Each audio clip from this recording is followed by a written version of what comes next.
আসসালামু আলাইকুম সম্মানিত দর্শক মণ্ডলী, আমার টিভির পক্ষ থেকে আপনাদেরকে আন্তরিক শুভেচ্ছা জানাচ্ছি। আমি মোস্তফা মুগ্ধ। সম্মানিত দর্শক মণ্ডলী, আমার টিভির পক্ষ থেকে আপনাদেরকে আন্তরিক শুভেচ্ছা জানাচ্ছি। আমি মোস্তফা মুগ্ধ। আপনারা জানেন যে এখন রবিউল আওয়াল মাস চলছে। এই মাসেই আমাদের প্রিয় নবী করিম আপনারা সাল্লাল্লাহু জানেন আলাইহি সাল্লাম যে দুনিয়ায় এখন এসেছিলেন। রবিউল আওয়াল মাস চলছে। এই মাসেই আমাদের প্রিয় নবী করিম সাল্লাল্লাহু আলাইহি সাল্লাম দুনিয়ায় এসেছিলেন এবং এই মাসেই তিনি পরকালে পরকালে চলে গেছেন। এই তিনি মাসটিকে অত্যন্ত পরকালে সম্মানিত মাস। পরকালে চলে গেছেন। এই মাসটিকে অত্যন্ত সম্মানিত মাস। এই উপলক্ষে আমরা আমার টিভিতে নিয়মিতভাবে আলোচনা অনুষ্ঠানের উদ্যোগ নিয়েছি। আজকে শুরু হচ্ছে, আমরা আশা আমার করছি টিভিতে ইনশাআল্লাহ নিয়মিতভাবে আলোচনা অনুষ্ঠানের উদ্যোগ নিয়েছি। আজ করছি ইনশাআল্লাহ আমরা নিয়মিতভাবেই আগামী একটি মাস আমরা আলোচনা এবং নাতে রাসূল সন্ধান আমরা করব ইনশাআল্লাহ। নিয়মিতভাবেই আগামী একটি মাস আমরা আলোচনা এবং নাতে রাসূল সন্ধ্যা করব ইনশাআল্লাহ। সুধী মণ্ডলী, আমরা আর দেরি করতে চাই না। শুরুতেই পবিত্র কোরআন থেকে সংক্ষিপ্তভাবে তেলাওয়াত আমরা আর দেরি করতে চাই না। শুরুতেই পবিত্র কোরআন থেকে সংক্ষিপ্তভাবে তেলাওয়াত হবে। তেলাওয়াত করবেন শিশু শিল্পী জুবাইর মাহমুদ তালহা। তেলাওয়াত করবেন শিশু শিল্পী জুবাইর মাহমুদ তালহা। শোনা যাচ্ছে কি আমাকে? জি। শোনা যাচ্ছে কি আমাকে? জি। জি, শুরু করলাম। জি। আউযু বিল্লাহি মিনাশ শাইতানির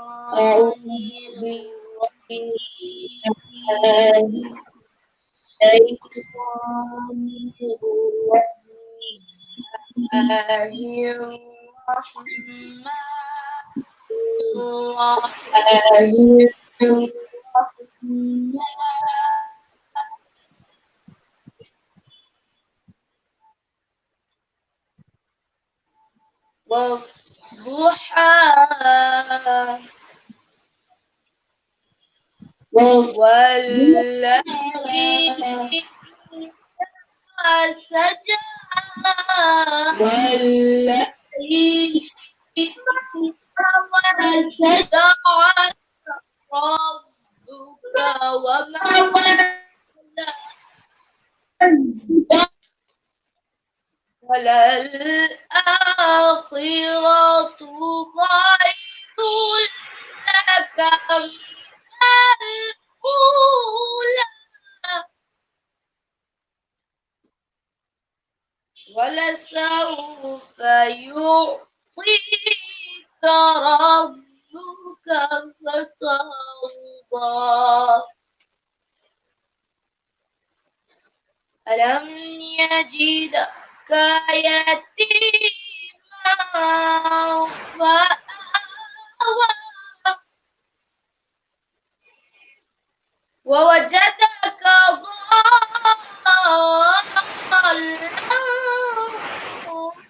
فهدى ووجدك عائلا فأغنى فأما اليتيم فلا تقهر وأما السائل فلا تنهر وأما بنعمة ربك فحدث صدق الله العظيم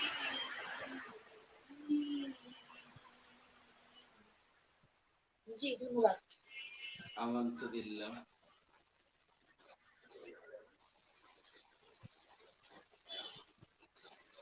সম্মানিত দর্শক শ্রোতা, আমরা আন্তরিকভাবে দুঃখিত, নেটওয়ার্ক সমস্যার কারণে আমাদের কথাগুলো আসলে ঠিকমতো সম্ভবত আপনাদের কাছে পৌঁছতে সমস্যা হচ্ছে।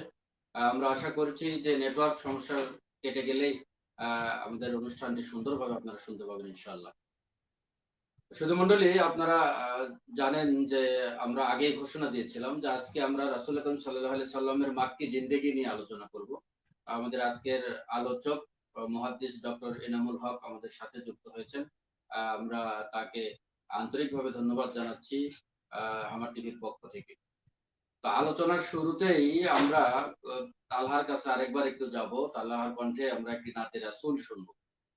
নাতে রাসূল শুনেই আমরা মূল আলোচনায় যাব ইনশাআল্লাহ। এবারে আমাদের সামনে নাতে রাসূল পরিবেশন করছে জুবাইর মাহমুদ তালহা। জি, শুরু করব আমি। আই মরুর পারের হাওয়া নিয়ে যারে মদিনা, জাত পাক মুস্তাফা রওজা মুবারক জিথায়, এই মরুর পারের হাওয়া নিজারে মদিনা, মরিয়া আছি মশরিকি মুলুকে, মরিয়া আছি মশরিকি মুলুকে, পূর্ব মাগরিবের নামাজ কাবে খানায় কাবার, আই মরুর পারের হাওয়া নিয়ে যারে মদিনা, হযরতের নাম তাসবিহ করে যাবরে মিসকিন বেশে, ইসলামের ওই দিন রঙ্কা বাজলো প্রথম সে দেশে,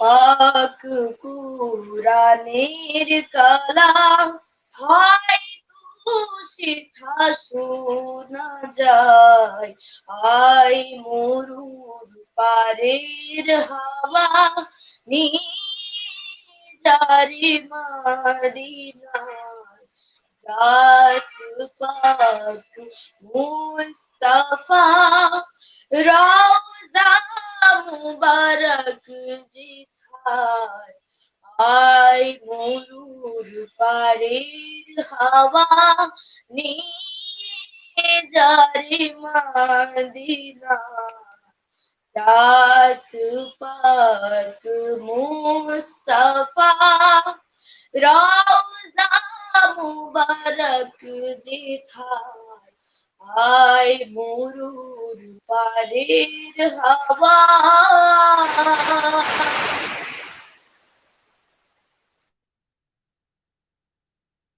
মারহাবা।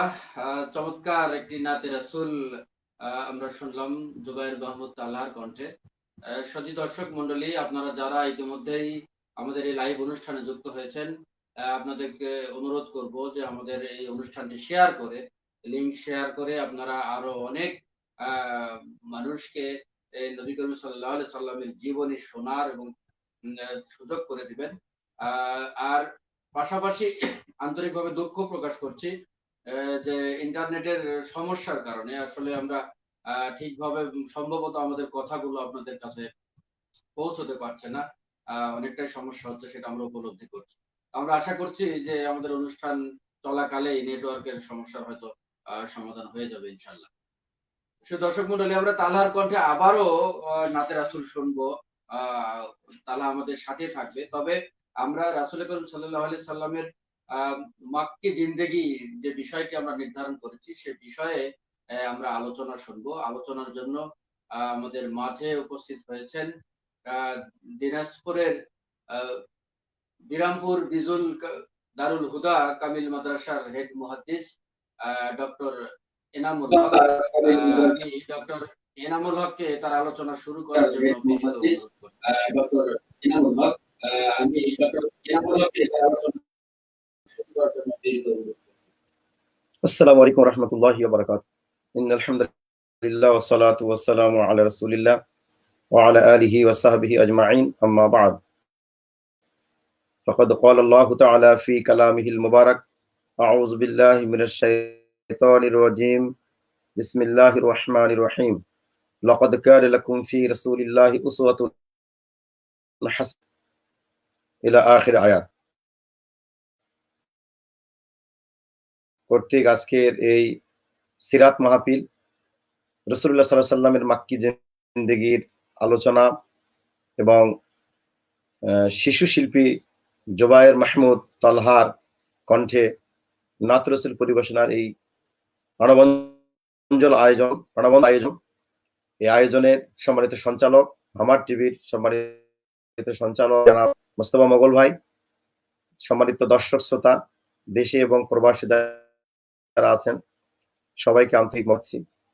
আমরা যে মুহূর্তে আজকের আলোচনা আয়োজনের সাথে আছি সেই মুহূর্তে সারা পৃথিবীতে মানবতার বন্ধু মুহাম্মদ রাসূল সাল্লাল্লাহু আলাইহি সাল্লামের জীবন ইতিহাস, সিরাত আলোচনা, সেমিনার, সিম্পোজিয়াম এবং বিভিন্নভাবে মুহাম্মদ সাল্লাল্লাহু আলাইহি সাল্লামের জীবন ইতিহাস কেন্দ্রিক সেমিনার, সিম্পোজিয়াম, আলোচনা সভা, জুমার খুতবা বিভিন্ন আয়োজনে সেটি হয়ে যাচ্ছে। পাশাপাশি কষ্টের সাথে দুঃখ ভারাক্রান্ত হৃদয় বলতে হয়, ফ্রান্সের সরকার রাষ্ট্রীয়ভাবে বিশ্ব নবী মুহাম্মদ সাল্লাল্লাহু আলাইহি সাল্লামের ব্যঙ্গচিত্র প্রদর্শন করে সারা দিলে আঘাত দিয়েছে, কলিজায় আঘাত দিয়েছে। আমরা এর জন্য ধিক্কার জানাই, নিন্দা জানাই। আজকের আয়োজনে আমরা সংক্ষিপ্ত সময়ে যে কথাগুলো বলার চেষ্টা করব, যাতে সে বিষয়গুলোকে সামনে রেখে আমরা আমাদের রাসূলের সিরাতের সাথে আমাদের জীবন জিন্দেগি মিলাবার চেষ্টা করতে পারি। আমাদের ব্যক্তি জীবন, পারিবারিক জীবন, সামাজিক জীবন, সামগ্রিক রাষ্ট্রীয় ব্যবস্থাপনা, দেশ, জাতি এবং বর্তমান প্রেক্ষিতে যে বিষয়গুলো আমাদের করণীয় মুহাম্মদ রাসূল সাল্লাল্লাহু আলাইহি সাল্লামের মাক্কি জীবনের সেই প্রেক্ষাপটকে সামনে রেখে আমরা সে বিষয়ে আলোচনা করার চেষ্টা করব। আল্লাহ তাআলা আমাদের সবাইকে সেই তৌফিক দান করুন, আল্লাহু আমিন। সম্মানিত উপস্থিতি, মাক্কি জীবনের যদি আমরা আলোচনা করতে চাই তাহলে প্রথমত মুহাম্মদ সাল্লাল্লাহু আলাইহি সাল্লাম যে সমাজে আসলেন সেই সময় মক্কার পরিবেশটা কেমন ছিল। দ্বিতীয়ত, তিনি পৃথিবীতে আসলেন, মানবতার বন্ধু মুহাম্মদ সাল্লাল্লাহু আলাইহি সাল্লাম পৃথিবীতে আসার পরে তিনি শিশু মোহাম্মদ, বালক মোহাম্মদ, যুবক মোহাম্মদ, এভাবে তার পরিণত বয়স পর্যন্ত মুহাম্মদ সাল্লাল্লাহু আলাইহি সাল্লামের একটা জীবন ইতিহাস। এরপরে তিনি নবুয়ত পেলেন। নবুয়ত পাওয়ার পরে মক্কার জীবন 13 বছর তিনি কাটালেন। সেই জীবনের ইতিহাসটা আমাদের সামনে আসবে। মূলত এই পর্যন্ত আমাদের আজকে মাক্কি জীবন পর্যন্ত আমাদের আজকের আলোচনার বিষয়বস্তু। সমাজের দর্শক শ্রোতা, প্রথমেই যদি আমরা বলতে চাই, মানবতার মধ্যে মুহাম্মদ সাল্লাল্লাহু আলাইহি সাল্লাম পৃথিবীতে আগমন করলেন যেই সময়ে, যেই প্রেক্ষাপটে, সেই সময়টিকে বলা হয় আইয়ামে জাহিলিয়াতের সমাজ, আইয়ামে জাহিলিয়াতের যুগ, বর্বরতার যুগ, মূর্খতার যুগ। মূর্খতার যুগ বলতে সে সমাজের লোক যে সব মূর্খ ছিল ব্যাপারটা এরকম না। তাদের সে সময়কার জ্ঞান গরিমা, সাহিত্যকর্ম বর্তমান সময়েও যার আবেদন শেষ হয়নি। এখনো মাদ্রাসা লেভেলের কামিল ক্লাসের আদব বিভাগে, আরবি ভাষা সাহিত্য বিভাগে সে সময়কার সাহিত্যকর্ম সিলেবাসভুক্ত। ইউনিভার্সিটিতে অ্যারাবিক ডিপার্টমেন্টে, অ্যারাবিক ল্যাঙ্গুয়েজ এন্ড লিটারেচার ডিপার্টমেন্টে এখনো সে সময়কার জাহিলি কবিতা এখনো সিলেবাসভুক্ত। সারা দুনিয়ায় আরবের সে সময়কার কবিতার যে বৈয়াকরণিক মান, সেই মানে এই বর্তমান তথ্য প্রযুক্তির যুগে সে সময়কার সাহিত্যকর্ম সমাদৃত এবং যার আবেদন শেষ হয়নি। তাহলে জাহিলিয়াতের সমাজ আমরা কেন বলতেছি? আমরা এজন্য বলতেছি, তারা আগেকার মানে তাদের সমসাময়িক যে শরীয়তের প্রতি, আসমানি কিতাবের প্রতি ঈমান আনা উচিত ছিল তা তারা আনতো না, এবং তারা বিকৃত করেছিল। তাদের মন গড়া কিছু বিষয়কে তারা তার ধর্মীয় অনুষ্ঠান, সামাজিক আচার অনুষ্ঠানকে তারা মেনে নিয়েছিল। আমরা খুব সংক্ষেপ কথা যদি আমাদের সামনে উপস্থাপন করতে চাই, সে সময় ছিল যে সমস্ত কর্মকাণ্ড, সে কর্মকাণ্ডের মধ্যে তারা আসমানি কিতাবকে অস্বীকার করত। আসমানি কিতাব তাদের সে সময় তাদের কাছে গ্রহণযোগ্য ছিল না, বরং সেটি ছিল তামাশার পাত্র। তাদের সে সময় নিজেরা নিজের সন্তানকে হত্যা করত। এটি তাদের একটি কমন সেন্সলেস একটা অবস্থা। সে সময় ছিল জোর জার মুল্লুক তার। এর মুল্লুক শব্দটি আরবি শব্দ মুল্ক, এখান থেকে আমরা আমাদের উপস্থাপনায় বলি মুল্লুক তার, অর্থাৎ শক্তি যার, ক্ষমতা তার। সে সময় ছিল জেনা, বেবিচার, অশ্লীলতা, বেহাপনা নিত্য দিনের করবার ছিল। চুরি, ডাকাতি, ছিনতাই এগুলো একটা স্বাভাবিক পর্যায়ে ছিল। সুদি কারবার, সে সময়কার আরবে প্রায় শতাধিক প্রকারের সুদি কারবার এবং চক্রবৃদ্ধি হারে সুদের কারবার ছিল। মূর্খতা, বর্বরতা এই পর্যায়ে পৌঁছে গিয়েছিল যে সমাজের নেতৃত্ব দিত যারা মূর্খ এবং যারা সবচেয়ে বদ প্রকৃতির লোক, তারা সমাজে নেতৃত্ব দিত। এমন একটি প্রেক্ষাপটে আল্লাহ রাব্বুল আলামিন ওই সমাজটাকে শান্তির সমাজে পরিণত করার জন্য মানবতার বন্ধু মুহাম্মদ রাসূলুল্লাহ সাল্লাল্লাহু আলাইহি ওয়াসাল্লামকে পৃথিবীতে পাঠালেন। আমরা জাহিলি সমাজের এই কয়েকটি অধ্যায়কে সামনে রেখে যদি আমরা বর্তমান সময়ের দিকে তাকাই, ওই সময় যে সমস্ত অপরাধ কর্ম ছিল, আপনি আমি বর্তমান সময়ের দিকে তাকালেও কিন্তু সেই পর্যায়গুলো আমাদের সামনে আসে। সে সময় ছিল চুরি, ডাকাতি, ছিনতাই, এখনো আছে। আত্মসাৎ, লুটপাট, লুটতারাস, জনগণের সম্পদকে নিজের সম্পদ মনে করে আত্মসাৎ করা, জনগণের অধিকারকে সেখানে ভূলণ্ডিত করে দেওয়া এখনো আছে। জেনা, ব্যভিচার, অশ্লীলতা, ফাহিশা সে সময় ছিল, এখনো আছে। মানুষ বেচা কিনা হতো সে সময় হাটে, বাজারে, মেলায়। এখনো মানুষের স্বাধীনতা নেই, মানুষ বিক্রি হয়, মানুষের দেহে ব্যবসা হয়, বিভিন্ন হয় মানুষের আজকে সে পর্যায়গুলো চলতেছে। আসমানি কিতাব নিয়ে সে সময় যেমন তামাশা করা হতো, এখনো আসমানি কিতাব তামাশা করা হয়, এবং শরীয়তের বিভিন্ন বিষয় নিয়ে এখন অনেক কুলাঙ্গার তারা ইসলামী শরীয়তের বিধিবিধান নিয়ে তামাশা করে এবং সেগুলো নিয়ে তার ঠাট্টা মশকরা করে, যেগুলো আমাদের কাছে পরিষ্কার আমাদের দেশে এবং সারা পৃথিবীতে। সে সময় সুদি কারবার ছিল, এখনো আমরা সুদি কারবারে আমাদের সমাজ ব্যবস্থা আজকে সুদি কারবারে ছয়লাম। ব্যাংক, বিমা, এনজিও, জমি বন্ধকি, এরপরে বিভিন্ন রকমের ব্যবসা বাণিজ্যের সাথে আমরা জড়িত, যেখানে সুদি কারবার জড়িত আছে। সে সময় জোর যার, ক্ষমতা তার, রাজত্ব তার, মুল্লুক তার, এখনো জোর, শক্তি, ক্ষমতা তার সাথে। সে সময়ে সমাজে যার নেতৃত্ব দিত, এখনো শেষ পর্যায়ে লোকেরা সমাজে নেতৃত্ব দিচ্ছে। তাহলে জাহিলিয়াত সমাজে সেই জাহিলিয়াতে কর্মকাণ্ড বর্তমান প্রেক্ষাপটের সামনে রেখে যদি আমাদের সমাজে, আমাদের পরিবারে, আমাদের ব্যক্তি পর্যায়ে, রাষ্ট্রীয় পর্যায়ে, সামগ্রিক পরিমণ্ডলে সে সমস্ত কর্মকাণ্ড আমাদের এখনো থাকে, তাহলে আমাদের সেই কর্মকাণ্ড থেকে আমাদের ফিরে আসতে হবে। সম্মানিত উপস্থিতি, এমন একটি প্রেক্ষাপটে আল্লাহ রাব্বুল আলামিন মানবতার মধ্যে মুহাম্মদ সাল্লাল্লাহু আলাইহি ওয়াসাল্লাম পৃথিবীতে প্রেরণ করলেন। কেন প্রেরণ করলেন সে সম্পর্কে আল্লাহ রাব্বুল আলামিন বলেছেন সূরা ইব্রাহিমের 1 নম্বর আয়াত, আলিফ লাম মিম কিতাবুন আনসালনাহু ইলাইকা লিতুখরিজান নাসা মিনাজ যুলুমাতি ইলান নূর। আল্লাহ রাব্বুল আলামিন বলছেন যে এই কিতাব আমি নাযিল করেছি তোমার প্রতি হে নবী, যাতে মানুষকে তুমি জুলমাত থেকে, অন্ধকার থেকে আলোর দিকে নিয়ে আসো।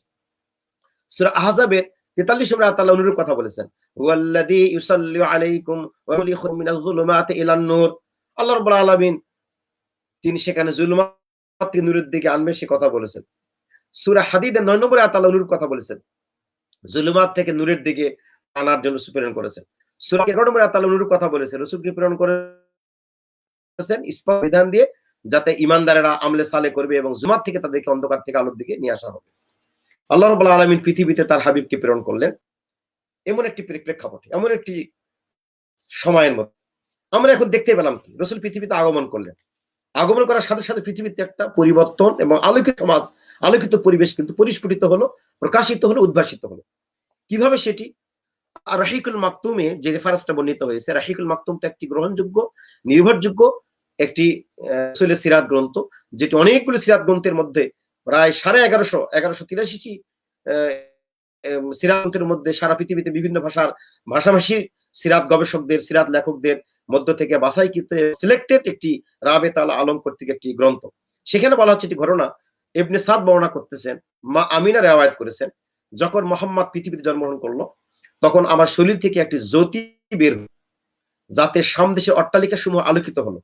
ইমাম আহমদ রহমতুল্লাহ আলাইহি বর্ণনা করেছেন, ইবরাজ ইবনে সারিয়া কর্তৃক হাদিসে বর্ণিত হয়েছে, তাতে বর্ণিত হয়েছে কিসরার প্রাসাদের সৌধ চূড়াগুলো ভেঙে পড়ে গেল, প্রাচীন প্রাসিক যাজক মন্ডলী উপাসনাগুলো যুগ যুগ ধরে প্রজ্বলিত হয়ে আসা অগ্নিকুণ্ড চিরঞ্জনগুলো নিভে গেল, বুহাইরা পাদ্রী সড়ক গির্জাগুলো নিস্তেজ হয়ে গেল, কাবা ঘরে 360টি মূর্তি ভুলণ্ঠিত হয়ে গেল। এভাবে ইমাম বাইহাকী রহমাতুল্লাহ তার কিতাবের মধ্যে বর্ণনা করেছেন। তিনি পৃথিবী গমন করলেন শিশু মোহাম্মদ, আগে বাবা হারা হয়েছে, মায়ের দুধ পান করলেন প্রথম 7 দিন। আরবের সেই সময়কার রেওয়াজ উনি হালিমাতুস সাদিয়া তার তত্ত্বাবধানে চলে গেলেন। সেখানে গিয়ে আলোকিত পরিবেশ সৃষ্টি হলো, আলোকিত পরিবেশ সৃষ্টি হলো। যেখানকার পশুগুলো কম দুধ দিত, অনেক বেশি দুধ দেওয়া শুরু করলো। হালিমাতুস সাদিয়ার এক স্তনে তিনি দুধ পান করতেন, অন্য স্তনে কখনোই দুধ পান করতেন না। শিশু মোহাম্মদ ইনসাফের সেই পরাকাষ্ঠা শিশু বয়সেও দেখালে। তার দুধ ভাইয়ের জন্য অপর স্তনটা রিজার্ভ রেখেছিলেন। আস্তে আস্তে তিনি বড় হচ্ছেন। হালিমা গৃহে থাকা অবস্থায় তার এক পর্যায়ে সিনা সাক হয়, ওপেন হার্ট সার্জারি হয়। আস্তে আস্তে তিনি বড় হচ্ছেন, এক পর্যায়ে তিনি চলে আসলেন তার দাদা আব্দুল মুত্তালিবের তত্ত্বাবধানে, এবং সেখান থেকে তার ইন্তেকালের পরে আবু তালেবের তত্ত্বাবধানে। 12 বছর বয়সে আবু তালেবের তত্ত্বাবধানে চলে গেলেন সিরিয়াতে বাণিজ্য কাফেলায়। প্রতিমধ্যে তার কিছু বিষয় বুহাইরা পাদ্রীর নজরে আসলো। গাছ তার দিকে নুয়ে পড়া, এরপরে পাথর নুড়ি তার দিকে সেজদা করা, নুয়ে পড়া, উপর থেকে ছায়া প্রদর্শন করা, এমনি ভাবে তার মহান নবুয়ত দেখে তিনি তাকে শ্রেষ্ঠ বলে শনাক্ত করলেন। 15 বছর বয়সে তার হারবুল ফুজ্জার তা দেখার সুযোগ হয়। আরবের সে সময় লোকেরা গোত্রে গোত্রে যুদ্ধ বিগ্রহ কলহ দ্বন্দ্ব কিভাবে ভয়াবহ হতে পারে সেটি 15 বছর বয়সে হারবুল ফুজ্জার লক্ষ্য করলেন। এরপর এই সমাজটাকে এভাবে চলতে দেওয়া যায় না, কিভাবে শান্তি কায়েম করা যায়। তিনি সমাজের কিছু গুণী ব্যক্তিকে নিয়ে তিনি একটি সংগঠন কায়েম করলেন। সেই সংগঠন হলো হালফুল ফুজুল। হালফুল ফুজুল দিয়ে তিনি সমাজের শান্তি কায়েমের চেষ্টা করলেন। সম্মানিত দর্শক শ্রোতা, হালফুল ফুজুল দিয়ে তিনি 17 থেকে 40 পর্যন্ত 23 বছর এ সমাজে শান্তি কায়েমের চেষ্টা করলেন। মাঝে কিছু ঘটনা ঘটে গেল। মাঝে হালফুল ফুজুলের মাঝে তার 25 বছর বয়সে তার বিবাহ হলো। বাণিজ্য কাফেলা খাদিজা রাদিয়াল্লাহু তাআলা আনহা, তিনি সেখানে বাণিজ্য কাফেলায় সিরিয়ায় গমন করলেন, বিবাহ হয়ে গেল। হাজরে আসওয়াদ কেন্দ্রিক খানায় কাবা স্থাপন ক্ষেত্রে যে গন্ডগোল বেঁধে গেল, তার মীমাংসার জন্য যে ফায়সালা সেটা বর্ণিত হয়েছে হাদিসের মধ্যে। আবু উমাইয়া আল মাখজুমি, তিনি বয়োবৃদ্ধ মানুষ ছিলেন, তিনি ফায়সালা দিলেন যে আগামীকাল অতি সকালে খানায় কাবার এই মাতাবে প্রথম যে ব্যক্তি আসবে তিনি যে ফায়সালা দেবেন সেটা আমরা মেনে নিব। প্রথম যে ব্যক্তি আসেন তিনি হলেন মুহাম্মদ সাল্লাল্লাহু আলাইহি সাল্লাম। মুহাম্মদ তিনি যখন এসেছেন সবাই সন্তুষ্ট, তারা বলে উঠলেন হাদাল আমিন রাদিনাহু হাদা মুহাম্মদ, আমরা সন্তুষ্ট, মুহাম্মদ এসেছেন, তার ফায়সালা মেনে নেব। এবং তিনি খুব সুন্দরভাবে ফায়সালা দিয়ে দিলেন। আরবের সেই সংঘাত একটি দীর্ঘ সংঘাত হওয়ার সেই প্রেক্ষিতে তিনি সেখানে সফলকাম হলেন, সমাজে এতটুকু শান্তি কায়েম করলেন। তিনি এতটুকুতে শান্তি কায়েম যথেষ্ট না, তিনি কিভাবে সমাজে শান্তি কায়েম করবেন জন্য পেরেশান হলেন। 40 বছর যখন কানায় কানা তার পূর্ণ হতে যাচ্ছিল সে সময় তিনি হেরা গুহায় ধ্যানমগ্ন হলেন। হেরা গুহায় ধ্যানমগ্ন হওয়ার একটা পর্যায়ে তিনি সেখানে যে ঘটনাগুলো বর্ণিত হয়েছে সেই বুখারী শরীফের প্রথম খণ্ডের বাবুল ওহীর মধ্যে, বাবু বদল ওহীর মধ্যে সে কথা বর্ণিত হয়েছে। তিনি সেখানে ধ্যানমগ্ন থাকলেন। একটা পর্যায়ে তিনি সেখানে ইবাদত বন্দেগী করতেন। খাবার শেষ হলে মা খাদিজা রাদিয়াল্লাহু তাআলা আনহা বয়োবৃদ্ধ, রাসূলের বয়স এখন 40-এর কানায় কানায়, আর মা খাদিজার বয়স তখন 55 বয়স। তখনও নবী মুহাম্মদ ঘোষিত হয়নি, মুহাম্মদ রাসূল ঘোষিত হয়নি। শুধু স্বামীর মহব্বতে ভালোবাসা তিনি সেখানে খাবার পৌঁছাইতেন। ওয়া হুয়া তাআব্বুদুল লায়ালি যাওয়াতাল আদাদ ক্বাবলা ইয়ানজা ইলা আহলিহি ওয়া ইয়াতাজাওয়াদু লিযালিকা। এভাবে তিনি খাবার পৌঁছাইতেন এবং রাসূল সাল্লাল্লাহু আলাইহি ওয়াসাল্লাম সেখানে ইবাদত বন্দেগী করতেন। এক পর্যায়ে হাত্তা জাআহুল হক ওয়া হুয়া ফি গারে হিরা ফাজাআহুল মালাক ফাকালা ইকরা ফাকালা ফাকুলতু মা আনা বিকারিন। অনেক লম্বা হাদিস বুখারীতে বর্ণিত হয়েছে। সেখানে এক পর্যায়ে রাসূল সাল্লাল্লাহু আলাইহি ওয়াসাল্লাম চলে আসলেন। এসে তিনি রাসূল সাল্লাল্লাহু আলাইহি ওয়াসাল্লামকে বলেন যে হে মুহাম্মদ আপনি পড়ুন। রাসূল বলেন মা আনা বিকারিন, আমি তো পড়তে পারি না। ক্বালা ফাআখাযানি ফাগাত্তানি হাত্তা বালাগা মিন্নি জুহদা সুম্মা আরসালানি। পরপর তিনি 3 বার রাসূল সাল্লাল্লাহু আলাইহি ওয়াসাল্লামকে জাপটে ধরলেন এবং তৃতীয়বারের পর তিনি বলতে পারলেন সূরা আলাকের প্রথম 3টি আয়াত, ইকরা বিসমি রাব্বিকাল্লাযী খালাক ইলা মা লাম ইয়ালাম। সম্মানিত দর্শক শ্রোতা, এখানে গুরুত্বপূর্ণ বিষয় হলো ওহী অবতীর্ণ হলো। রাসূল ওহী নিয়ে চলে গেলেন বাড়িতে। তিনি কাঁপতে কাঁপতে চলে গেলেন বাড়িতে। বাড়িতে গিয়ে রাসূল সাল্লাল্লাহু আলাইহি ওয়াসাল্লাম খাদিজাকে বললেন ফারাজা বিহা রাসূল সাল্লাল্লাহু আলাইহি ওয়াসাল্লাম ইয়ারজিবু ফুয়াদু ফাদাখালা আলা খাদিজা বিনত খুয়াইলিদ ফাকালা জাম্মিলুনি জাম্মিলুনি ফাজাম্মালাহু হাত্তা যাহাব আনহু রাও। সেখানে পর্যন্ত তিনি বলেন আমাকে কম্বল দিয়ে আবৃত করো। তাকে কম্বল দিয়ে আবৃত করা হলো। এক পর্যায়ে যখন তার স্বাভাবিক অবস্থা ফিরে আসলো তখন তিনি বললেন লাকাদ খাশিতু আলা নাফসি, আমি আমাকে ভয় পাচ্ছি, আমি আমাকে না আশঙ্কা করতেছি। সে সময় মা খাদিজা রাদিয়াল্লাহু তাআলা আনহা এখনো মোহাম্মদ নবী ডিক্লারেশন হয়নি। তিনি তার স্বামী মোহাম্মদকে সাহস দিয়ে যে কথা বললেন, সহিহ বুখারী শরীফের যে কথা এখনো বর্ণিত হয়েছে, আমরা দেখতে পাচ্ছি। সেই ভাষা বর্তমান সময়ে মা বোনদের জন্য তার স্বামীকে সাহস হিম্মত যোগাবার জন্য একটি গুরুত্বপূর্ণ বিষয়। সেখানে রাসূল সাল্লাল্লাহু আলাইহি ওয়াসাল্লামের উদ্ধৃতি যেখানে বর্ণিত হয়েছে বুখারী শরীফের মধ্যে, মা খাদিজা বলে, ফাকাল আল খাদিজা কাল্লা ওয়াল্লাহি মা ইয়াখদিকাল্লাহু আবাদান ইন্নাকা লাতাসিলুর রাহিমা ওয়া তাহমিলুল কাল্লা ওয়া তুকসিবুল মা'দুমা ওয়া তাকরিউয যায়ফা ওয়া তুইনু আলা নাওয়াইবিল হক। খাদিজা রাদিয়াল্লাহু তাআলা বললেন যে, হে মুহাম্মদ, কখনোই না, কখনোই না, আল্লাহ আপনাকে অসম্মানিত করবেন না। যেহেতু আপনি আত্মীয়দের সম্পর্ক রক্ষা করেন, আপনি মানুষের বিপদে আপদে সহায় করেন, আপনি অভাবগ্রস্তকে অভাব দূর করে দেন, আপনি মেহমানদারি করেন, আপনি ভালো কাজে এগিয়ে থাকেন, এতগুলো ভালো কাজ যিনি করেন তাকে আল্লাহ বেইজ্জতি করবেন না। তিনি সাহস যোগালেন। অনেক লম্বা হাদিস। এক পর্যায়ে তিনি ওরাকা ইবনে নওফাল, সে সময়কার তাওরাতের পণ্ডিত এবং ইব্রানি ভাষা তার দখল ছিল, পাণ্ডিত্য ছিল, তার কাছে নিয়ে গেলেন। খাদিজা রাদিয়াল্লাহু তাআলা সেখানে পৌঁছার পর তাকে বলেন এই ঘটনা শোনার পরে, ফাকাল ওয়ারাকা হাযান নামুস আল্লাযী নাযালা আলা মূসা ইয়া লাইতানি আকুনু হাইয়া ইদ ইখরিজুকা কওমুকা ফাকাল সাল্লাল্লাহু আওয়া মুখরিজিয়াহুম। তখন ওরাকা ইবনে নওফাল সান্ত্বনা দিয়ে বললেন যে ইনি হচ্ছেন সেই ফেরেশতা যিনি মুসা সাল্লামের নিকট অবতীর্ণ হতেন, ওহী নিয়ে আসতেন। অতএব যদি আমি বেঁচে থাকতাম, যখন আপনাকে আপনার কওমের লোকেরা এলাকা ছাড়া করবে, আপনাকে যখন আপনার লোকেরা আপনাকে দেশ ছাড়া করবে, যখন আমি বেঁচে থাকতাম তাহলে আপনাকে সাহায্য করতাম। কিন্তু সে পর্যন্ত তিনি আর বাঁচেননি, সেভাবে সাহায্য তিনি করতে পারেননি। আনসুরুকা নসরান মুআজ্জারান, সে সাহায্য করতে পারেননি। এভাবে সমাজের দর্শক শ্রোতা, ওহী অবতীর্ণ হওয়ার একটা পর্যায়ে দীর্ঘ সময় ওহী বন্ধ ছিল, বলে ফাতরাতুল ওহী, ফাতরাল ওহী। রাসূল সাল্লাল্লাহু পেরেশান হয়ে গেলেন। তিনি ওহী পেলেন, তার আল্লাহকে তিনি পেলেন, আল্লাহ নির্দেশনা পেলেন, কিন্তু ওহী বন্ধ হয়ে গেল। ওহী বন্ধ হওয়ার আরেক দীর্ঘ সময় পর যখন তিনি এক পর্যায়ে তিনি চলতেছেন, পথে ঘাটে চলতেছেন, তিনি খোলা আকাশে চলতেছেন, তিনি দেখতে পেলেন আনা আমশি ইজ সামি'তু সাওতান মিনাস সামা ফারাফা'তু বাসারি ফাইদাল মালাকুল লাযী জাআনি বিহিরা জালিসুন আলা কুরসিয়িন বাইনাস সামাই ওয়াল আরদ। তিনি চলতেছেন ফিরতেছেন, ইতিমধ্যে আসমানে দেখতে পেলেন তিনি যে সেখানে বসে আছেন এক ব্যক্তি, ওই ব্যক্তি বেগারে হেরাতে যাকে পাওয়া গেছিল, এবং তিনি বাইনাস সামাই ওয়াল আরদ, আসমান জমিনের মাঝে একটা কুরসির উপরে চেয়ারে বসে আছেন।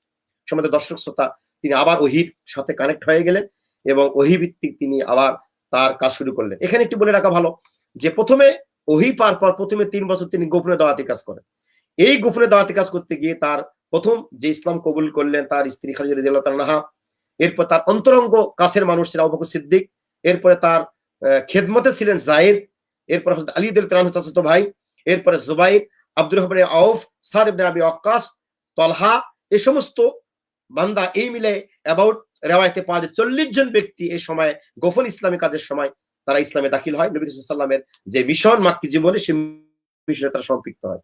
আমরা পরবর্তী আলোচনায় আবার যাব। সম্মানিত দর্শক শ্রোতা, আমরা রাসূল সাল্লাল্লাহু আলাইহি ওয়াসাল্লামের নবুয়তের এই পর্যায়ে প্রকাশ্যে ইসলামের দাওয়াতি কাজ শুরু হলো, সেই প্রেক্ষাপটে তার সামনে যে চ্যালেঞ্জ গুলো আসলো, মক্কার কুরাইশদের পক্ষ থেকে জুলুম, নিপীড়ন, বাধা বিপত্তি, নবমুসলিমদেরকে, নবদীক্ষিত মুসলমানদের উপরে জুলুম নিপীড়ন যে পর্যায়গুলো চললো, সেই প্রেক্ষাপটে আরেকটি কথা নিয়ে আমরা আরেকটি আলোচনা নিয়ে আমরা এখনই আসবো।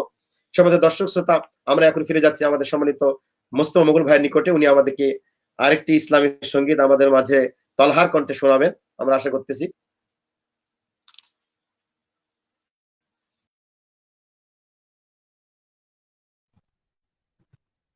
দর্শক মন্ডলী, আমরা আজকের আলোচনাটা আসলে খুব লম্বা করে আপনাদেরকে বিরক্ত করতে চাই না, এই জন্য আমরা আলোচনার সময়টা সংক্ষেপ করেছি। আলোচনার অর্ধেকটা ইতিমধ্যেই আমরা শুনেছি, বাকি অংশটুকু আমরা শুনবো। তার আগে আমাদের সামনে আরেকটি নাতে রাসূল গেয়ে শোনাবে আমাদের ছোট্ট শিল্পী জুবাইর মাহমুদ তালহা। আমরা তালহার কণ্ঠে আরেকটি নাতে রাসূল শুনবো।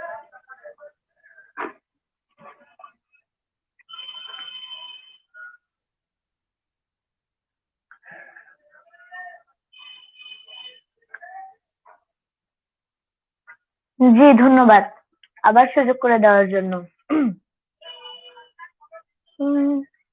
মুহাম্মদ মোর নয়ন মনি, মুহাম্মদ মোর নয়ন মনি, মুহাম্মদ নাম জপমালা, মুহাম্মদ মোর নয়ন মনি, মুহাম্মদ নাম জপমালা।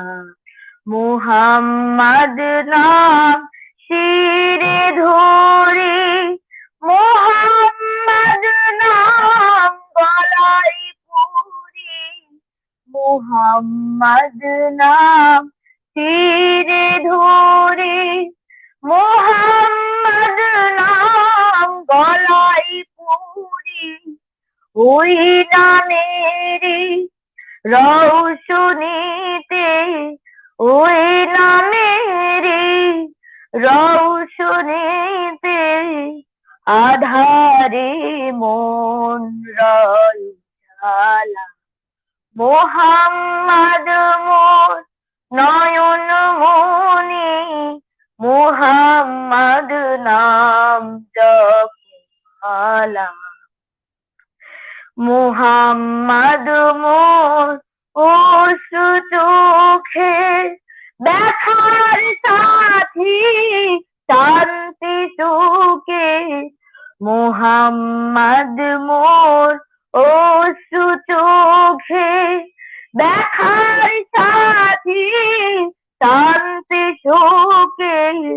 চাই নেবে যদিও নাম, চাই নেবে যদিও নাম, যুক্তি সদা পাইনি ভালা। মুহাম্মদ মোর নয়ন মনি, মুহাম্মদ নাম জপমালা। মুহাম্মদ মোর নয়ন মনি, মুহাম্মদ নাম জপমালা। মুহাম্মদ মোর নয়ন মনি, মুহাম্মদ নাম জপমালা। জি ধন্যবাদ। ধন্যবাদ তালহাকে চমৎকার আরেকটি নাতে রাসূল গেয়ে শোনানোর জন্য। শুধু দর্শক মন্ডলী, আমরা খুব শীঘ্রই একটি নাতে রাসূল সন্ধ্যা করব, সেখানে আমাদের জনপ্রিয় সব কণ্ঠশিল্পীরা থাকবেন। ওই অনুষ্ঠান পুরোটাই আসলে নাতে রাসূল আমরা শুনবো। এই পর্যায়ে আমরা আলোচনার শেষ অংশটুকু এখন শুনবো ডক্টর মুহাদ্দিস এনামুল হকের কাছে।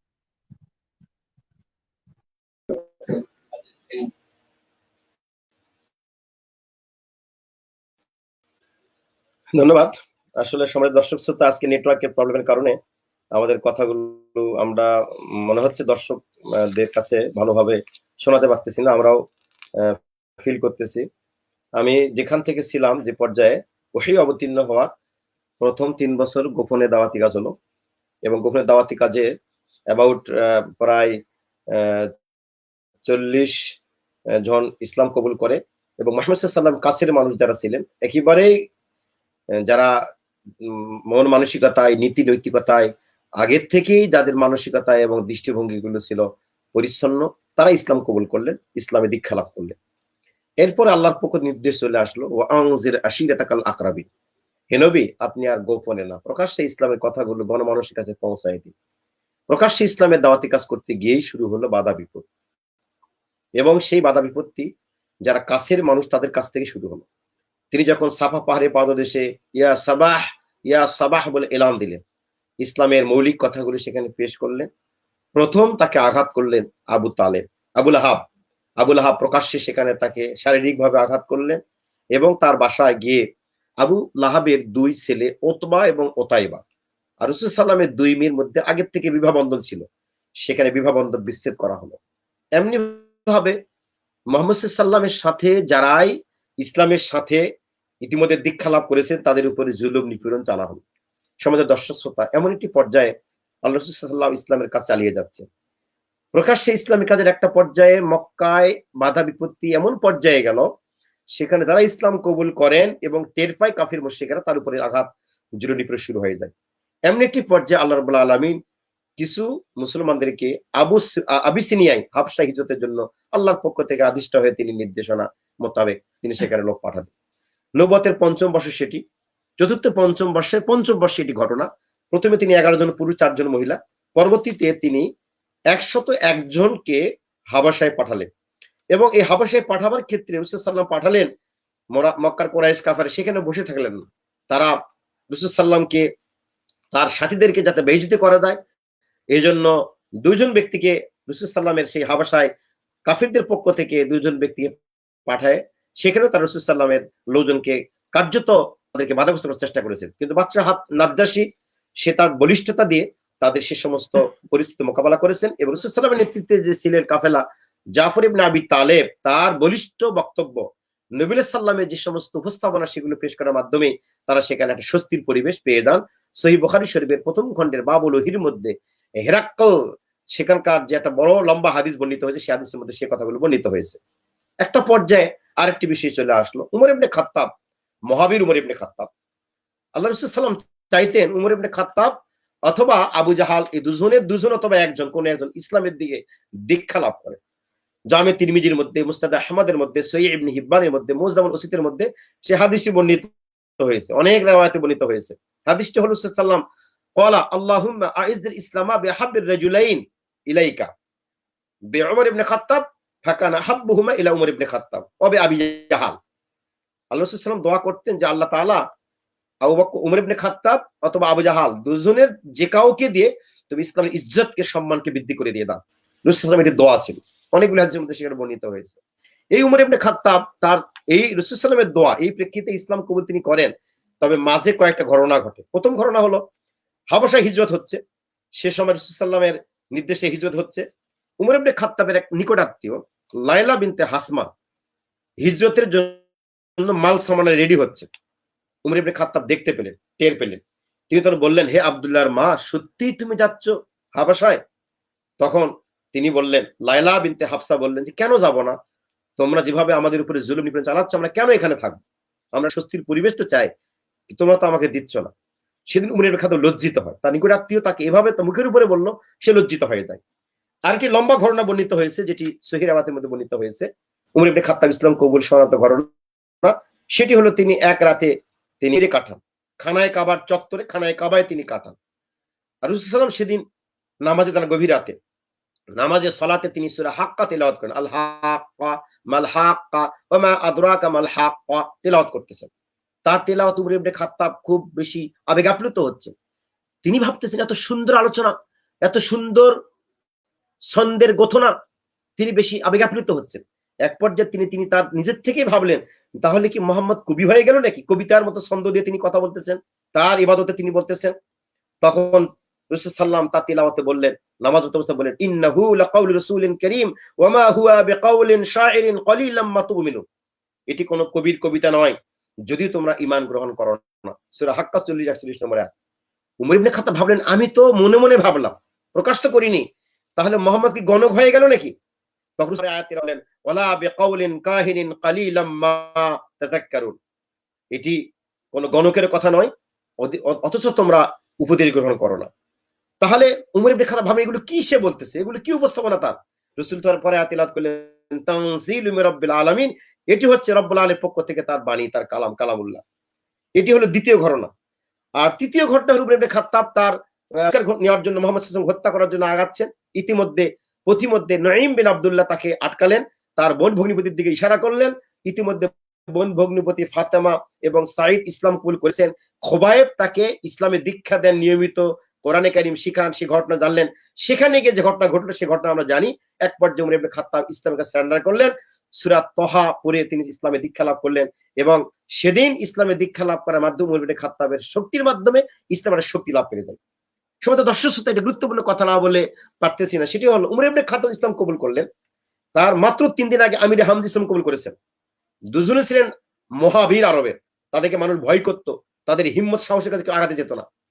উমর ইবনে খাত্তাব ইসলাম কবুল করে রাসূল সাল্লাল্লাহু আলাইহি ওয়াসাল্লাম বললেন, ইয়া রাসূলুল্লাহ, আলাসনা আলাল হাক্কি, আমরা কি সত্যের উপরে প্রতিষ্ঠিত নয়? আপনি কি সত্য নবী নন? রাসূল বলেন যে হ্যাঁ, অবশ্যই আমরা সত্য নবী, আমরা সত্যের উপরে আছি। তখন উমর ইবনে খাত্তাব বলে, তাহলে আমরা গোপনে কেন, আমরা কেন গোপনে আছি, আমরা প্রকাশ্যে বের হব। তখন উমর ইবনে খাত্তাবের পরামর্শ করে রাসূল সাল্লাল্লাহু আলাইহি ওয়াসাল্লামের নেতৃত্বে একদিকে উমর ইবনে খাত্তাব, আরেকদিকে আমির হামজা, আর মাঝখানে মুহাম্মদ সাল্লাল্লাহু আলাইহি ওয়াসাল্লাম তারা দারুল আরকাম থেকে খানায় কা পর্যন্ত রেলি নিয়ে মিছিল নিয়ে রওনা করলেন। লিল্লাহি তাকবীর দিয়ে যখন তারা রওনা করলেন, যারা এতদিন গোপনে ইসলাম কবুল করেছে তারা তাদের মিছিলে যোগ দিলেন এবং মক্কার সেই ধুলো মাটি, মক্কার সেই বালু মাটি উঠতে থাকলো।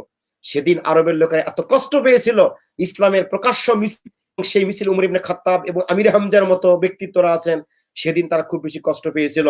এই মিছিল এবং প্রকাশ্যে ইসলামের জানান দেওয়ার মাধ্যমে উমর ইবনে খাত্তাব শুধু বললেন, হে উমর, তুমি শুধু আজকে উমর ইবনে খাত্তাব নয়, খাত্তাবের বেটা উমর নয়, আজকে তুমি হচ্ছে ফারুক, উমরে ফারুক, আল ফারিক বাইনাল হাক্কি ওয়াল বাতিল, সত্য মিথ্যার পার্থক্য তুমি আজকে ঘটায় দিয়েছো।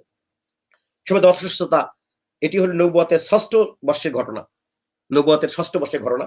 এরপর রাসূল সাল্লাল্লাহু আলাইহি এবং তার কাফেলার উপরে একটা বড় দুর্যোগ চলে আসে। মক্কার কুরাইশ কাফেলা, উমর ইবনে খাত্তাব, আমির হামজা ইসলাম কবুল এবং অনেক লোক ইসলাম কবুলের মাধ্যমে তারা আরো বেশি হতাশ হয়ে যায়। একটা পর্যায়ে তারা নবী এবং তার সাথীদেরকে বয়কট করলেন। বয়কট করার একটা পর্যায়ে তিনি তার সামনে যে ঘটনা আসলো, শিয়াবে আবি তালেবে আটকে থাকা, দীর্ঘ প্রায় ২.৫ বছর ৩ বছরের আয়াতের মধ্যে এসেছে, তাদেরকে আটকে রাখা হলো। বনি হাশিম, বনি মুত্তালিব গোত্রের মুসলমানদেরকে, যারা ইসলামে দীক্ষা লাভ করেছে, তারা সেখানে দীর্ঘ তার ঘটনাগুলো সেগুলো হয়তো বর্ণিত হয়েছে। নবী এবং তার সাথীরা খাবার পেতেন না, খাবারের অভাব, খুব কষ্টে চলতেছেন, তারা খাবার পাচ্ছেন না। কখনো কখনো গাছের ছাল, গাছের পাতা সেগুলিকে জীবন ধারণ করেছে। নবী এবং তার কাফেলার লোকদেরকে তাদের পায়খানা হতো মেষ, ছাগল, দুম্বার পায়খানা মতো। এরকম একটা দুর্যোগপূর্ণ সময় নবীর সে সময় এক পর্যায়ে নবুয়তের ১০ম বর্ষে তিনি সেখান থেকে মুক্ত হন। অনেক ঘটনা সেখানে বর্ণিত হয়েছে। মুক্ত হওয়ার মাত্র ৬ মাস পর তিনি তার কাছের মানুষ সেফগার্ড দুইজন, একজন বাহিরের সেফগার্ড, একজন ভিতরের সেফগার্ড এবং সাহসদাতা। বাহিরের সেফগার্ড আবু তালেব, যদি ইসলাম কবুল তার নসিব হয়নি, আর ভিতর থেকে, বাড়ির থেকে, ঘরের থেকে সাহস যোগাতেন মা খালিদা রাদিয়াল্লাহু আনহা, দুজনে ইন্তেকাল করলেন। যে সময়টাকে বলা হয় আমুল হুজন, দুঃখের বছর। সময় দর্শক শ্রোতা, আমাদের হাতে সময় কম, লম্বা কথা বলার সুযোগ নেই। এরপর সাল্লাম এই কষ্টগুলো যখন তার জমা হয়ে গেল, একদিকে জুলুম, নিপীড়ন, বাধা বিপত্তি চরম পর্যায়ে, আরেকদিকে তার কাছের লোকগুলো ইন্তেকাল করলেন, তখন তিনি একটি সাহস হিম্মনে চলে গেলেন তায়েফে। মক্কা থেকে প্রায় ৫০ মাইল দূরে তায়েফ, সেখানে তিনি গিয়ে ইসলামের কথা বলার চেষ্টা করলেন। সে সময় তায়েফে নেতৃত্ব দিতেন আমর ইবনে আউফ।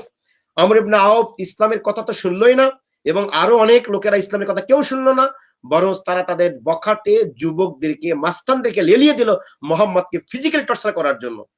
মোহাম্মদ রক্তাক্ত হলেন, আহত হলেন, জখম হলেন, এবং সেই কষ্ট, এত বেশি কষ্ট, হাদিসের মধ্যে কথা বর্ণিত হয়েছে। আল্লাহ রাসূল সাল্লাল্লাহু আলাইহি ওয়াসাল্লাম প্রশ্ন করেছেন, রাসূলুল্লাহ, আপনি ওহদে যে আপনার কষ্ট হলো, ওহদ খন্দক, ওহদ গাজওয়ায়ে ওহদে যে কষ্ট আপনার হলো, ওহদ যুদ্ধে সেটা আপনি কি বেশি কষ্ট কখনো পেয়েছিলেন? রাসূল বলেছেন যে ওহদের যুদ্ধে সেটা আমি কষ্ট পেয়েছি, তায়েফের লোকদের কষ্ট আমাকে যে দিয়েছে। যদিও আল্লাহ রাব্বুল আলামিন তায়েফের সেই ঘটনার প্রেক্ষিতে রাসূল সাল্লাল্লাহু আলাইহি ওয়াসাল্লাম নিকট আল্লাহর পক্ষ থেকে জিবরাইল সাল্লাম এসে বলেছিলেন, হে মুহাম্মদ সাল্লাল্লাহু আলাইহি ওয়াসাল্লাম, যদি আপনি মনে করেন তায়েফের উপরে আপনার জুলুম করেছে এবং আপনি যদি শায়েস্তা করতে চান, তাহলে আমি রেডি। আল্লাহ আমাকে অনুমতি দিয়েছেন, তায়েফ শহরের 2 দিকে 2 পাহাড় আছে, আমি মিলিয়ে দিয়ে ধ্বংস করে দিয়ে দিই। রাসূল বলেন, না, ইন্নামা বুইস্তু রাহমাতুল লিল আলামিন, আমি রহমত প্রেরিত হয়েছি, ধ্বংস প্রেরিত হইনি। হয়তো তায়েফের লোকেরা আজকে বুঝতে পারেনি, এক পর্যায়ে তারাই বুঝতে পারবে এবং ইসলামের সঠিক দীক্ষা লাভ করবে, ইসলামের জন্য তারা জানবাজ হয়ে যাবে। সমাজে দর্শক শ্রোতা, এরকম একটা দুর্যোগ থেকে তিনি ফিরে আসেন তায়েফের ময়দান থেকে। এরপরে তার সামনে ঘটে গেল মেরাজ, নবুয়তের ১২ বর্ষে মক্কার জীবনের এই পর্যায়ের একেবারে শেষের পর্যায়ে তার মিরাজ ঘটে গেল। সেই মিরাজে তিনি আল্লাহর সান্নিধ্যে চলে গেলেন, আল্লাহর পক্ষ থেকে তোহফা আনলেন, এবং সূরা ইসরার মধ্যে যে কথাগুলো বর্ণিত হয়েছে, 14 দফা বিভিন্ন মূলনীতি ইসলাম রাষ্ট্র ব্যবস্থার জন্য, খুব শীঘ্রই তিনি মক্কাতে হিজরত করবেন। হিজরত উত্তর তিনি মদিনায় কিভাবে ইসলাম রাষ্ট্র ব্যবস্থা প্রতিষ্ঠা করবেন, রাষ্ট্রের কাঠামো কি হবে, নীতিমালা কি হবে, রাষ্ট্রের বিভিন্ন বিধিবিধান কি হবে, সে আলোকে সেখানে তিনি মেরাজে অনেক তোহফা পেলেন, নামাজ সালাত তিনি পেলেন, সেখানে তিনি চলে আসলেন। সময় তো আমরা একেবারে শেষ পর্যায়ে চলে আসছি। এক পর্যায়ে আকাবা হলো, লাইলাতুল আকাবা, আকাবায়ে উলা, আকাবায়ে সানিয়া, সেখানে মদিনা থেকে আসা কিছু লোক ইসলাম কবুল করে ফেললেন। হিজরতের পূর্বে রাসূল সাল্লাল্লাহু আলাইহি ওয়াসাল্লামের যে মাক্কি জীবনের শেষের দিকে দুই একটি কথা বলে আমি শেষ করতে চাই এভাবে, যে সূরা আনামের 33-34 নম্বরে আল্লাহ তাআলা সেখানে বলেছেন, ক্বাদ না'লামু ইন্নাহু লায়াহযুনুকাল্লাযী ইয়াকুলুনা ফাইন্নাহুম লা ইউকাযযিবুনাক ওয়ালাকিন্নাল যালিমিনা বিআয়াতিল্লাহি ইয়াজহাদুন। আল্লাহ বলে, হে নবী, আপনার যে কষ্ট, আপনি আঘাত পাচ্ছেন, কষ্ট পাচ্ছেন, এই কষ্ট এটি আমি বুঝতে পারতেছি। তাদের আপনাকে মিথ্যাবাদী বলতেছে, আসলে আপনি তো মিথ্যাবাদী নয়, তারা মূলত আমাকে মিথ্যাবাদী করতেছে, এই জালেমেরা আমার আয়াতকে অস্বীকার করতেছে। আলামিন সেখানে মক্কার জীবনের শেষ পর্যায়ে তার যে ঘটনাগুলো ঘটলো এবং আল্লাহর পক্ষ থেকে সান্ত্বনা দেওয়া হলো, কিন্তু তারা তো বসে থাকলো না, তারা নবীকে জানে মেরে ফেলবে, হত্যা করে ফেলবে, এরকম একটা পর্যায়ে ঘটে গেল। সময় দর্শক শ্রোতা, আমরা যে কথা বলে শেষ করতে চাই সে কথা হলো এই যে আল্লাহ রাব্বুল আলামিন তার হাবিবকে মক্কার জীবনে, আমি যে কথা আগে বলেছি যে তার হালফুল ফুজুল থেকে নিয়ে নবুয়ত আগ পর্যন্ত 23 বছর, এ সময় ইসলামের এই সময় তিনি শান্তি কায়েম করতে সে সমাজে পারেননি।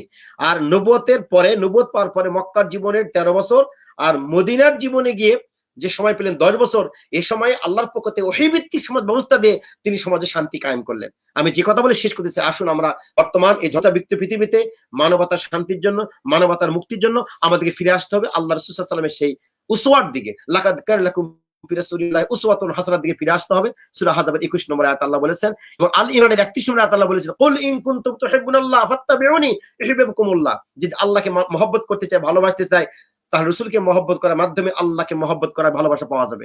তা ইনসাত আমাদের আঁকড়ে ধরতে হবে, মা আতাকুম রাসূলু ফাখুদুহু ওয়া মা নাহাকুম আনহু ফান্তাহু। আল্লাহর পক্ষ থেকে রাসূল সাল্লাল্লাহু আলাইহি ওয়াসাল্লাম জানিয়ে এসেছে, তা আমাদের আঁকড়ে ধরতে হবে, এবং যা আল্লাহ রাসূল বর্জন করতে বলে সে তা আমাদের বর্জন করতে হবে। তাহলে আমরা আমাদের এই ঝঞ্ঝাবিক্ষিপ্ত পৃথিবীতে আমরা শান্তির পথটা পেয়ে যাব। সময় দর্শক শ্রোতা, আমি যে কথা বলে শেষ করতে চাই, নবী মুহাম্মদ সাল্লাল্লাহু আলাইহি ওয়াসাল্লামকে যারা তামাশা করে এই ফ্রান্সের মতো রাষ্ট্রীয়ভাবে এবং ব্যক্তি পর্যায়ে থেকে, তাদের জন্য যে হুঁশিয়ারিটি সেটি হলো আগুন নিয়ে খেলা করবেন না, আপনারাই সারখার হয়ে যাবেন। নবীর মহব্বত সারা পৃথিবীর মুসলমানদের কলিজার মহব্বত, এখানে কলিজা আঘাত দিবেন না। আপনারা সম্প্রতি দেখেছেন অনলাইনে নবী মোহাম্মদের যে হ্যাশট্যাগ দিয়ে পৃথিবীতে যে অনলাইনে গুগলে র্যাঙ্কিং এ মোহাম্মদ ইসলাম দুনিয়ার সেরা হয়েছে, অনলাইনে দুনিয়া সেরা হয়েছেন। গত 2 নভেম্বর একটি পত্রিকা, ইন্টারন্যাশনাল পত্রিকা এসেছে যে গুগলে সার্চ যদি আমরা দেই who is the best in the world, পৃথিবীর মধ্যে সবচেয়ে বেস্ট ব্যক্তি কে, সেখানে গুগল অ্যান্সার দিচ্ছে, গুগল থেকে আসছে best man in the world prophet Muhammad সাল্লাল্লাহু আলাইহি ওয়াসাল্লাম।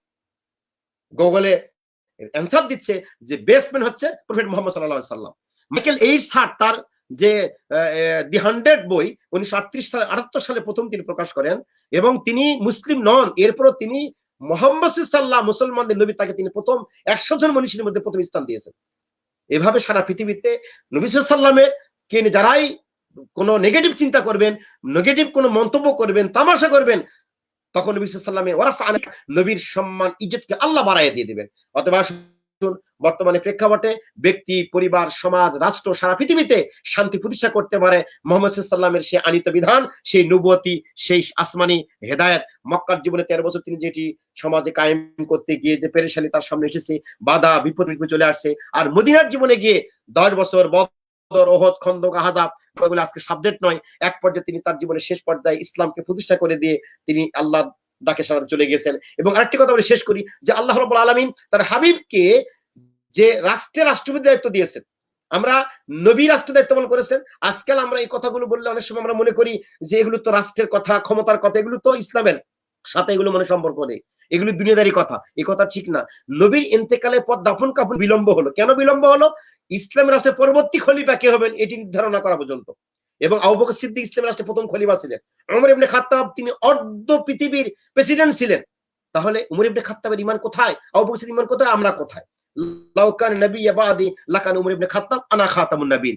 যদি রাসূল বলেছেন যে আমার পরে কেউ নবী হতো তাহলে ওমর ইবনে খাত্তাব, কিন্তু আর নবী হওয়ার যুগ নেই। অতএব আসুন আমরা আল্লাহ রাব্বুল আলামিন তার হাবিবকে যে ইকামতের দ্বীনের দায়িত্ব দিয়ে পাঠিয়েছেন, বর্তমানে প্রেক্ষাপটে ঝঞ্ঝাবিক্ষিপ্ত পৃথিবীতে দ্বীনকে প্রতিষ্ঠা করার জন্য, ইকামতের দ্বীনের সমাজ ব্যবস্থা কায়েম করার জন্য, খেলাফত আলমিনের নবুয়ত কায়েম করার জন্য, নবী সাল্লামের ব্যক্তি নবী সাল্লাম, শিশু মোহাম্মদ, বালক মোহাম্মদ, যুবক মোহাম্মদ, নবুয়তের পরে মক্কার জীবনে 13 বছর মোহাম্মদের জুলুম নিপীড়ন, এগুলো মিলেই এই পথে চলতে হবে।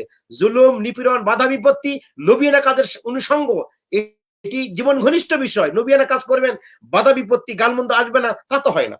যে নবী সে সমাজে ছিলেন আল আমিন আস সাদিক, আর ওই সমাজে নবীকে বলা হলো পাগল, জাদুকর, মোহাম্মদ, গণক, এগুলো বলা হলো। তাহলে আপনি সত্য কথা বললেই আপনাকে গালমন্দ শুনতে হতে পারে, আপনার পথ কুসংস্কার হবে না, কণ্টকাকীর্ণ হবে। অতএব কণ্টকাকীর্ণ সেই পথ নবীয়ানা পথ, সেই নবীয়ানা পথে আমরা আমাদের ব্যক্তি, পরিবার, সমাজ, রাষ্ট্র, দেশ, জাতি, সারা পৃথিবীতে আমরা সেই পরিবেশ সৃষ্টি করার জন্য প্রচেষ্টা করি।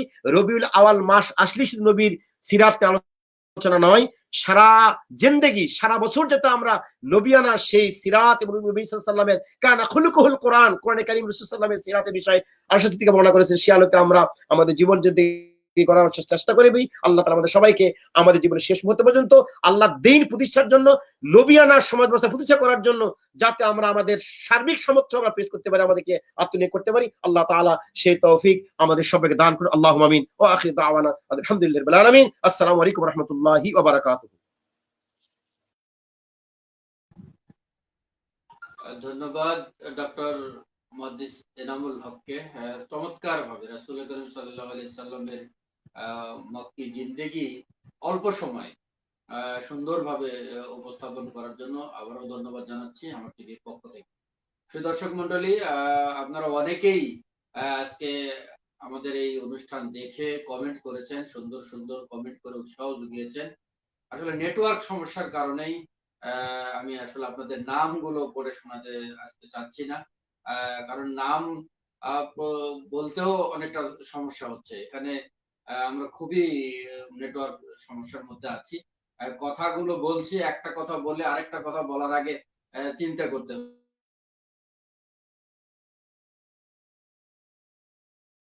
শেষ পর্যায়ে চলে এসেছি। আমরা আরেকটি নাতে রাসূল শুনবো। আমরা আগে জানিয়েছিলাম আমাদের শিশু শিল্পী তালহা জুবাইরের কণ্ঠে আরেকটি চমৎকার নাতে রাসূল শুনেই আমরা আজকের মতো আলোচনা শেষ করব।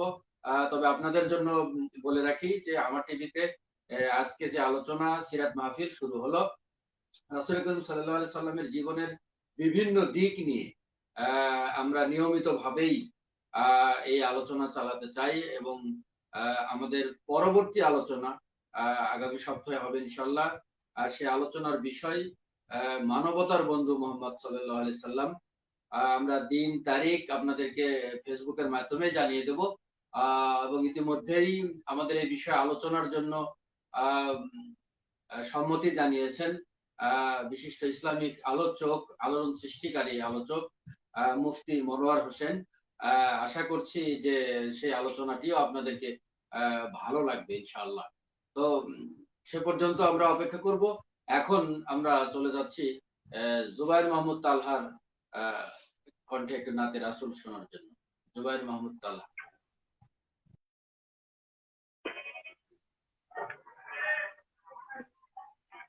জি ধন্যবাদ। আল্লাহকে যে পাইতে চায়, হাজরাতকে ভালোবেসে, আরশ কুরসি লৌহ কালাম, আরশ কুরসি লৌহ কালাম, না চাহিতে পেয়েছে সে। হাজরাতকে ভালোবেসে, আল্লাহকে যে পাইতে চায়, হাজরাতকে ভালোবেসে,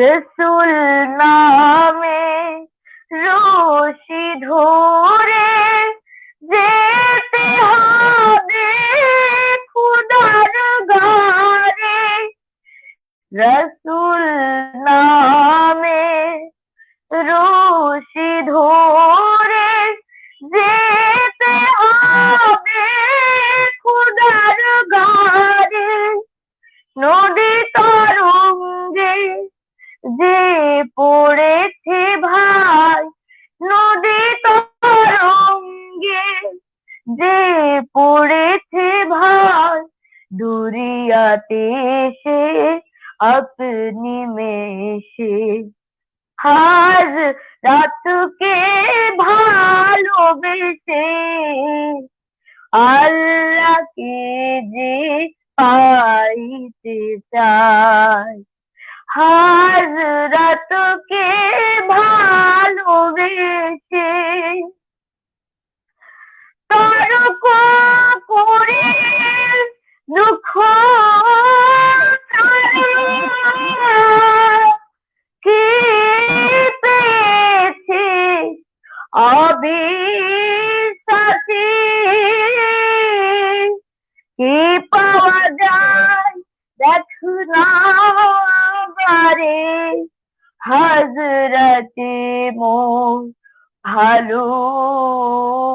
আসি। এই দুনিয়া দিবারাতি ঈদ হবে তোর নিত্য সাথী। এই দুনিয়া দিবারাতি ঈদ হবে তোর নিত্য সাথী। তুই যা চাস তাই পাবি রে ভাই, তুই যা চাস তাই পাবি রে ভাই। আহমদ চান যদি হেসে হাজরাতকে ভালোবেসে, আল্লাহকে যে পাইতে চায়, হাজরাতকে ভালোবেসে, আল্লাহকে যে পাইতে চায়, হাজরাতকে ভালোবেসে, আল্লাহকে যে পাইতে চায়। জি ধন্যবাদ। মারহাবা। চমৎকার নাতে রাসূলের মাধ্যমেই আমরা আজকের এই অনুষ্ঠান শেষ করতে চাই। সম্মানিত দর্শক মণ্ডলী, আমাদের আজকের এই আলোচনার শুরুতেই ডক্টর এনামুল হক কোরআনের একটি আয়াত তেলাওয়াত করেছেন যে রাসূলের জীবনী রয়েছে আমাদের জন্য আসলে উত্তম আদর্শ। তো আসুন আমরা রাসূল করিম সাল্লাল্লাহু আলাইহি সাল্লামের জীবন সিরাতকে নিয়ে আলোচনা করি, তার জীবনী আমরা সকলে পড়ি, জানার চেষ্টা করি এবং রাসূলের আদর্শে আমাদের নিজের জীবনকে গড়ে তুলি, নিজের সমাজকে গড়ে তুলি, পরিবারকে গড়ে তুলি এবং রাষ্ট্র ব্যবস্থাকে সে আলোকে ঢেলে সাজাই। আল্লাহ রাব্বুল আলামিন আমাদেরকে সে তৌফিক দান করুন। এই প্রত্যাশা করে, এই দোয়া কামনা করে আজকের মতো অনুষ্ঠান এখানেই শেষ করছি। সবাইকে আমার টিভির পক্ষ থেকে অনেক অনেক ধন্যবাদ। আল্লাহ হাফেজ, শুভরাত্রি।